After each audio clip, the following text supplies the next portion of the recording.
മലപ്പുറം ചങ്ങരംകുളത്ത് അനുമതിയില്ലാതെ വെടിക്കെട്ട് നടത്തിയവർക്കെതിരെ കേസ്. മൂക്കുതല കണ്ണേങ്കാവ് പൂരത്തോടനുബന്ധിച്ചാണ് വെടിക്കെട്ട് നടത്തിയത്. അരുൺ പാറയ്ക്കൽ തിരൂരിൽ നിന്നും കൂടുതൽ വിവരങ്ങളുമായി ചേരുന്നു. അരുൺ, എന്താണ് ഈ വാർത്തയുടെ വിശദാംശങ്ങൾ? വേണു, ഇന്നലെയായിരുന്നു മൂക്കുതല കണ്ണേങ്കാവ് പൂരം. ഈ പൂരത്തിന് അധികൃതർ വെടിക്കെട്ടിന് അനുമതി നൽകിയിരുന്നില്ല.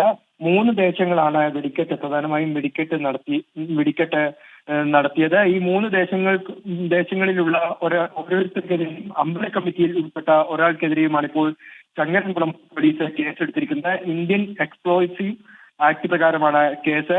ഇവർ എത്രയും പെട്ടെന്ന് സ്റ്റേഷനിൽ ഹാജരാവണമെന്ന് അറിയിച്ചുകൊണ്ട് നോട്ടീസ് നൽകിയിട്ടുണ്ട്. ഇന്നലെ രാത്രിയാണ് ഈ വെടിക്കെട്ട് നടന്നത്. ഇന്നലെ ഉച്ചയോടുകൂടി ക്ഷേത്രത്തിൽ ആന ഇടഞ്ഞതും വലിയ രീതിയിലുള്ള പരിഭ്രാന്തിക്ക് ഇടവരുത്തിയിരുന്നു. വേണു. അരുൺ പാറയ്ക്കൽ തിരൂരിൽ നിന്ന്.